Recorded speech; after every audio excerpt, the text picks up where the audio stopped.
Okay, கிணத்து காணும். Firstly இது ரொம்ப ஸ்பெஷலான படம் எனக்கு. இது அயலிக்கு அப்புறம் இந்த வாய்ப்பு கிடச்சிச்சு. அண்ட் சுரேஷ் சங்கையா சார் இன்னைக்கு ரொம்ப எமோஷனாக இருக்கேன். ஏன்னா firstly to C his wife and his daughter. ரொம்ப ஃபீல் பண்ணுறேன். ஏன்னா it was his dream project. And sir நிறையா ஹார்ட் ஒர்க் பண்ணாங்க. And even in his time of his illness, he was still working really hard. Yogi Babu sir, you are a wonderful co-star to me. நீங்கள் ரொம்ப humble கிரவுண்டடான star and என்ன மாதிரி aspiring ஆக்டர்ஸ்க்கு ஒரு true inspiration. என் character ஒரு ரொம்ப simple பப்ளியான character. And Suresh சங்கரா sir first narrate பண்ணும் போது சொன்னாங்க, you have to know how to ride the bike. நான் சும்மா ஆமாம் sir I know how to ride the bike சொன்னேன். ஏன்னா if I said no I would lose the role. Rachel, I didn't get to work with you, but I hope I get to work with you soon. To the entire cast and crew, thank you for all your support. Vasanta Bala sir, Susindran sir, Nelson sir. I was supposed to work with all three of you and it didn't work, and I hope I get to work with you all soon. Thank you, Nandri. If I forgot anybody's name, I'm so sorry, but thank you so much. கிணத்தக்கான படம் வந்து எனக்கு ரொம்ப முக்கியமான படம். And இந்த படம் எனக்கு ரொம்ப அழகான மனிதர்களை கொடுத்துச்சு. இந்த படத்தை பற்றி இது ரொம்ப ரொம்ப முக்கியமான படமாக பார்க்குறேன். வெரி பொலிட்டிக்கல் அண்ட் ஆல்சோ சைக்கலாஜிக்கல்னு சொல்வேன். ரொம்ப இம்பார்ட்டண்ட்டான விஷயங்களை ரொம்ப அழகாக பேசியிருக்கு. அண்ட் எனக்கு ரொம்ப ரொம்ப அழகான ஒரு ரோல் கொடுத்துருக்காரு எங்கள் டைரக்டர் யோகி பாபு சார். கூட மறுபடியும் அசோசியேட் ஆகி ஒர்க் பண்ணுறது எனக்கு ரொம்ப ரொம்ப சந்தோஷம். உங்களுக்கெல்லாம் நிச்சயமாக இந்த படம் பிடிக்கும்னு நினைக்கிறேன். தேங்க்யூ. கிணத்து காணும் வந்து அரசியல் ரீதியாகவும் சரி, நம்மளோட பண்பாடு கலாச்சாரமாகவும் சரி, இதை ரொம்ப ஆழமாக இந்த படம் பேசும் அப்படின்னு நான் நம்புகிறேன். நான் ஏன்னா அவ்வளோ ஒரு பிரமாதமான ஒரு ஸ்க்ரீன் ப்ளே இதுக்குள்ளே இருக்கும். எல்லாருக்கும் ஒரு ஆசை இருக்கும்ல. அது நிஜமாகவே நான் ரொம்ப ஹானஸ்ட்டாக சொல்கிறேன். யோகி பாபு சார் கூட ஒரு படம் நடிக்கணும் அப்படின்னு நான் நினச்சிட்டு இருந்த ஒரு பெரிய ஆசை தான். அந்த ஆசை இந்த படத்தில் எனக்கு அது நிறைவேறிச்சு. நிஜமா தலைவா, உண்மையிலே ரொம்ப ஹானஸ்ட்டாக சொல்கிறேன். அதுக்கு நான் நன்றி. இந்த படம் நிச்சயமாக வந்து ஒரு பெரிய இம்பேக்டை கொடுக்கும்னு நான் நம்புகிறேன். எல்லாருக்கும் வாழ்த்துக்கள். முக்கியமாக வந்து இந்த அசிஸ்டன்ட் டைரக்டர்ஸ் இருக்காங்களே, ஸோ அவங்களோட உழைப்பு வந்து டைரக்டர் இல்லை. அதுக்கப்புறம் இந்த இடம் ரொம்ப ஒரு மாதிரி வெற்றிடமும் ஆகும். பட் அந்த வெற்றிடத்தை வந்து ரொம்ப சரியாக ஃபில்பில் பண்ணது வந்து இந்த உதவி இயக்குனர்கள் தான். ஸோ அவங்களோட உழைப்பு வந்து ரொம்ப பெருசு. மகிழ்ச்சிங்க, வாழ்த்துக்கள். இந்த திரைப்படம் கதை தெரியலைனாலும் இந்த திரைப்படத்துடைய உட்பண்ண எல்லாரும் சொல்லும்போது நிச்சயமாக இந்த திரைப்படமும் ஒரு வாழ்வியல் சம்மந்தப்பட்ட அதுக்குள்ளே இருக்கக்கூடிய அரசியலை தெளிவாக சொல்லியிருப்பான்னு நான் நம்புகிறேன். ஸோ ரொம்ப மகிழ்ச்சியாக இருக்குது. இந்த திரைப்படம் எல்லார் மத்தியிலையும் கொண்டு போய் சேருங்க. இந்த திரைப்படத்துடைய ஹீரோ யோகி பாபு என்னென்னா, ஒரு சின்ன தயாரிப்பாளர்களுக்கு ஒரு ஹீரோ, அதுவும் வந்து ஒரு நம்பிக்கையான ஒரு பட்ஜெட்டில் படம் பண்ணால் அது பிஸ்னஸ் ஆகக்கூடிய ஒரு ஹீரோ அப்படின்னா யோகி பாபு தான். அது வந்து நல்ல கதைகளை தேர்ந்தெடுத்து பண்ணிகிட்டே இருக்கார். ஸோ யோகி பாபுக்கு என்னுடைய மனமார்ந்த வாழ்த்துக்கள், நன்றிகள். நிறைய டைம் வந்து நாங்கள் ஒர்க் பண்ணணும்னு நினச்சி மிஸ் ஆகிட்டே இருக்குது. லவ்லி ஸ்க்ரீனில் பார்க்கும்போது ரொம்ப சந்தோஷமாக இருக்குது. லவ்லி வந்து எல்லாம் இருக்குது, வீட்டில் எல்லாம் இருக்குது. பணமாக இருக்கட்டும், அன்பாக இருக்கட்டும், எல்லாமே இருக்குது. சினிமாங்கிற ஒரே ஒரு பேஷனுக்காக மட்டுமே சினிமாவில் வந்து அப்படி ஒரு கிராமத்து பொண்ணாக மூஞ்சியில் வந்து கருப்பெல்லாம் பூசிக்கிட்டு முழுக்க முழுக்க பேஷன் தான். ஸோ லவ்லிக்கு என்னுடைய வாழ்த்துக்களை தெரிவிச்சுக்கிறேன். இந்த திரைப்படம் பெரிய வெற்றி அடையணும். இந்த திரைப்படத்தை இந்த வெற்றியின் மூலமாக ஒரு சின்ன ஆறுதல் இயக்குனருடைய குடும்பத்துக்கு கிடைக்கணும் அப்படின்னு எல்லாம் உள்ள இறைவனை வேண்டிக்கிறேன். Thank you so much. இந்த படத்தினுடைய ஒவ்வொரு ஃப்ரேமிலும் வாழ்ந்து கொண்டிருக்கிற இயக்குனர் சுரேஷ் சங்கையா அவருக்கு என் வணக்கம்.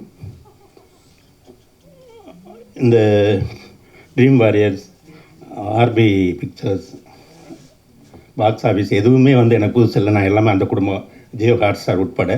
அதனால் நான் வாழ்த்துறதுங்கிறது இல்லை, அவர்களுக்குள் ஒருவனாக இருந்து தான் நான் இங்கே பேசுகிறேன். நான் இந்த படத்தில் ஒரு 2 நாள் மட்டும் நான் நடித்தேன். ரமேஷ் பாபு சார் சொன்ன மாதிரி அந்த இடத்துக்கு போன போது எனக்கு வந்து அது ஒரு படப்பிடிப்புகள் நடக்கக்கூடிய ஊராக அது இல்லை. தண்ணீர் எந்த கிராமத்தில் எடுத்திருப்பாங்களோ அப்படி ஒரு ஊருக்கு போன மாதிரி இருந்துச்சு. அதுபோல் இந்த படம் வந்து ஒரு பெரிய வெற்றியை பெற வேண்டும் என்று நான் விரும்புகிறேன், வாழ்த்துகிறேன். எனக்கு ஏதாவது இன்னொரு 2-3 நிமிஷம் மிச்சம் இருக்குன்னா அந்த நிமிடங்களை நான் என் தலைவன் கருப்பழனியப்பனுக்கு கொடுத்து விட்டு நன்றி வருகிறேன். வணக்கம். கிணத்த காணும் எனக்கு ஒரு மெமரபிளான ஃபிலிம். நிறையா காரணங்கள் இருக்குது. இந்த படம் வந்து எனக்கு தெரிஞ்சு 2023 தானே சார்?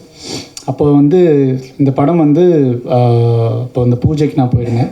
நான் கதை கேட்கல, எதுவுமே கேட்கல இந்த படத்துக்கு. பட் 2 பேர், ஒன்று ரமேஷ் பாபு சார், இன்னொன்று சுரேஷ் சங்கையா சார், அவருடைய ஜென்யூனிட்டிக்காக எனக்கு பார்க்கும்போதே சரி இந்த படம் நம்ம பண்ணலாம், ஏதோ ஒரு கட் இன்ஸ்டிங்க்டில் தான் அந்த படத்தை நான் ஓகே பண்ணேன் ஆக்சுவலி.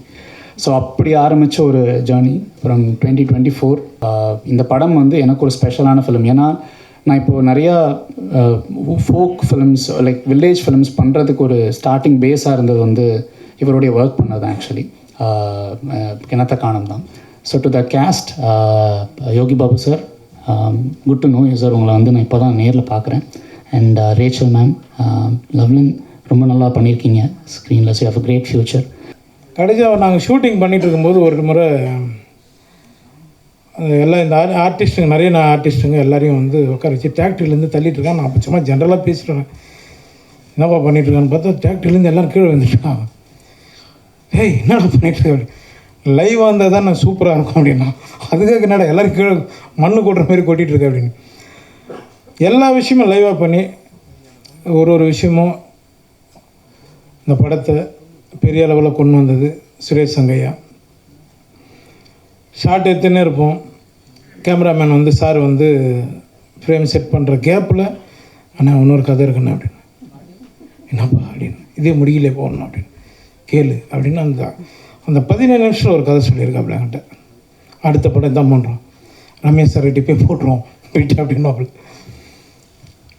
நல்ல டைரக்டர் மிஸ் பண்ணிட்டோம் எல்லாருக்கும். ஏன்னா நானும் ஒரு அசிஸ்டன்ட் டைரக்டராக தான் வந்தேன் ராம்பாலா சார்கிட்ட, லொல்லு சாப்பாலேருந்து. அதனால் அந்த வழி எனக்கு தெரியும். இன்றைக்கி வர்றதுக்கு முன்னாடி காட் ப்ராமிஸாக சொல்கிறேன், வர்றதுக்கு முன்னாடி 3 பேர்கிட்ட என் கார்டனில் கதை கேட்டுட்டு தான் வரேன். சார் சொன்ன மாதிரி பணம் முக்கியம் கிடையாது.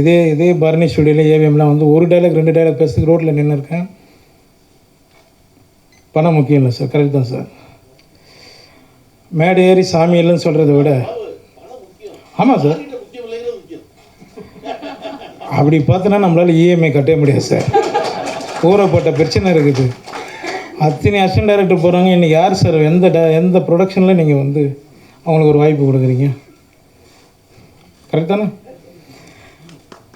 அதனால் அதை நான் வந்து முக்கியத்துவம் கொடுப்பேன் சார். எப்போவுமே எல்லா அசிஸ்டன்ட் டைரக்டருக்கும் எல்லாருக்குமே நான் கொடுப்பேன்.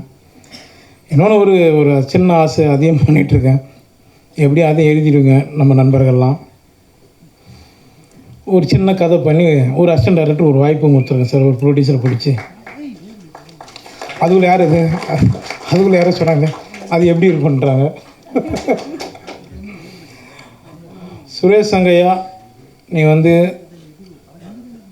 மறைந்தாலும் எங்களுக்குள்ளே இருந்துட்டு தான் இருக்க. நான் அந்த பாப்பா வடிவத்தில் பார்த்தேன், பேச அந்த பாப்பா அழுதுட்டுருக்கு. எனக்கு எதுவும் சுரேஷ் சங்கையா ஃபீல் பண்ணுற மாதிரி இருந்தது அது. அப்புறம் நான் வந்து கடைசியாக வந்து குழந்தை பிறந்ததுக்கப்புறம் தான் இதுவானாப்பில். நான் அந்த குழந்தைக்கு ஒரு இது பண்ணுறேன்னு சொல்லி நான் அசிஸ்டன்ட் டைரக்டர் எல்லோரும் அந்த ஃபங்க்ஷனில் சொல்லியிருந்தேன். இப்போ அதை நான் பண்ணி ஆகணும். ஏன்னா அவங்கள மேடம் இப்போ தான் பார்க்குறேன், அவங்க ஒய்ஃப் நேரில். அது உங்கள் முன்னாடியே நான் பண்ணிடலான்னு இருக்கேன்.